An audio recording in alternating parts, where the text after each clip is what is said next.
Assalamualaikum warahmatullahi wabarakatuh. Perkenalkan, nama saya Muhammad Abdul Hakim AS dengan NIM 203012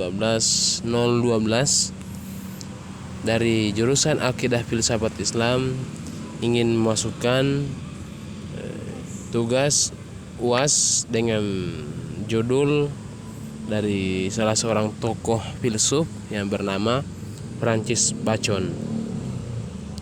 Beliau dikenal dengan Philosopher of Renaissance. Adapun pertama, dalam pembahasan saya ingin membahas tentang biografi daripada Sir Francis Bacon.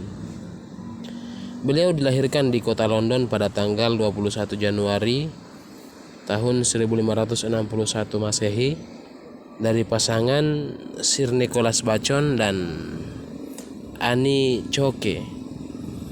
Kemudian Francis Bacon ini pada tahun 1573, di saat itu ia berusia 12 tahun, ia belajar tentang Plato dan Aristoteles di Trinity College Cambridge.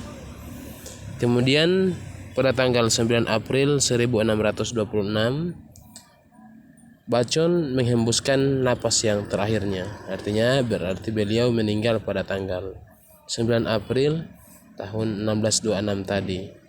Kemudian saya ingin sedikit menambahkan terkait tentang riwayat hidup daripada Francis Bacon sendiri. Jadi beliau juga dikenal sebagai seorang reformis dengan pemikirannya yang liberal namun sederhana. Ia banyak membawa perubahan di Inggris, yaitu dengan mulai melawan dan menentang hak khusus pemerintah daerah dan diktatorisme. Ia juga menentang hukum religius, menentang penggabungan Inggris dan Skotlandia, dan masih banyak lagi yang telah dilakukan oleh Bacon ini. Bacon sendiri memiliki 3 landasan kehidupan. Yang pertama yaitu terkait tentang kebenaran atau dengan truth. Kemudian yang kedua, landasan hidup daripada Bacon adalah negara yang disebut dengan country. Kemudian yang ketiga adalah agama atau gereja. Jadi karena agama daripada Francis Bacon ini adalah Kristen, maka tempat ibadah yang dituliskan daripada agama adalah gereja. Jadi menurut Francis Bacon, kebenaran itu, kemudian negara itu, dan juga agama adalah landasan hidup.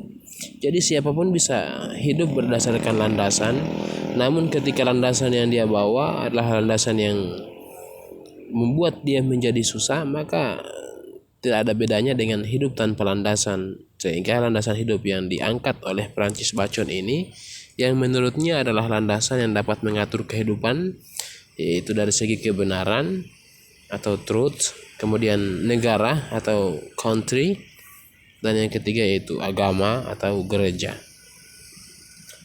Adapun pemikiran daripada Francis Bacon terkait tentang pemikiran filosofis, yang pertama, manusia seperti sebuah cermin yang dibuat kasar sehingga seringkali menjadi kabur oleh kecenderungan hawa nafsu serta kesalahan-kesalahan dalam proses belajar secara tradisional.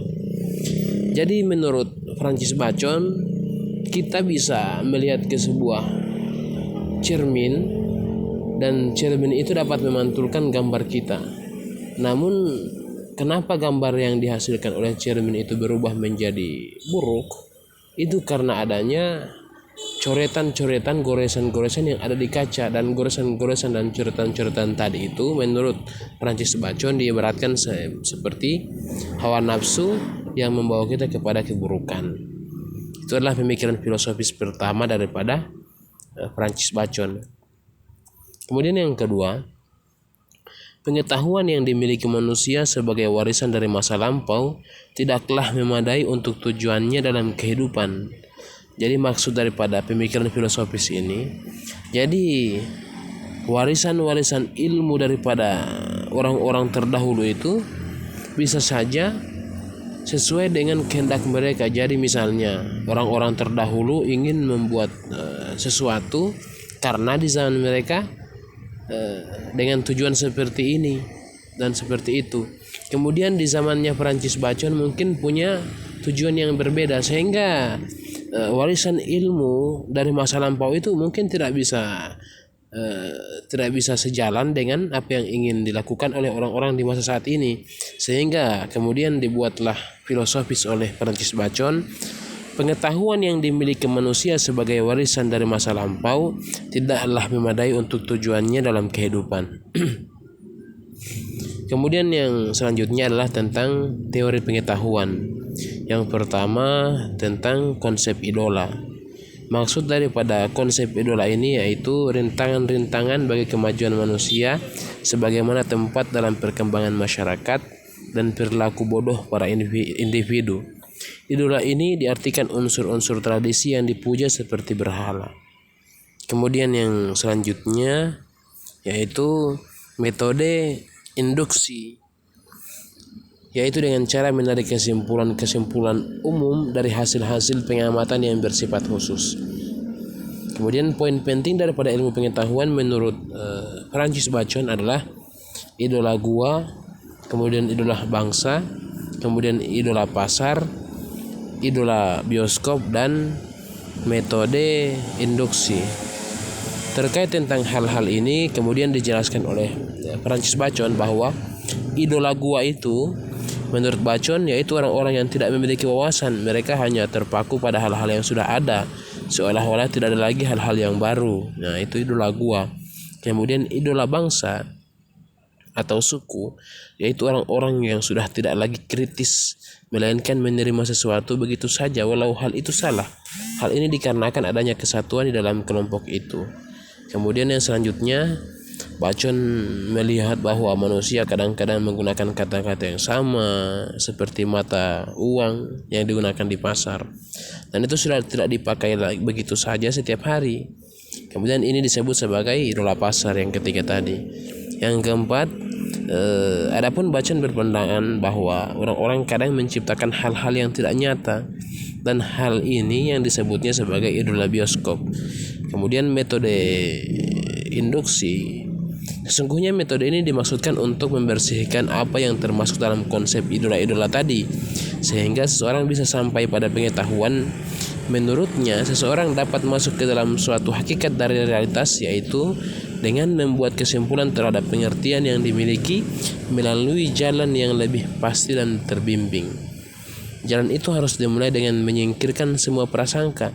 Nah, ketika prasangka telah tersingkirkan, maka seseorang akan dapat mengalami alam atau juga objek yang ada pada dirinya sendiri.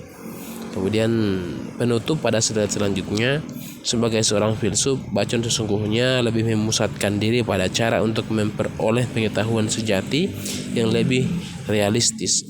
Pandangan-pandangan atau prasangka-prasangka umum tentang suatu hal harus dihindari agar pengetahuan yang benar itu bisa didapatkan.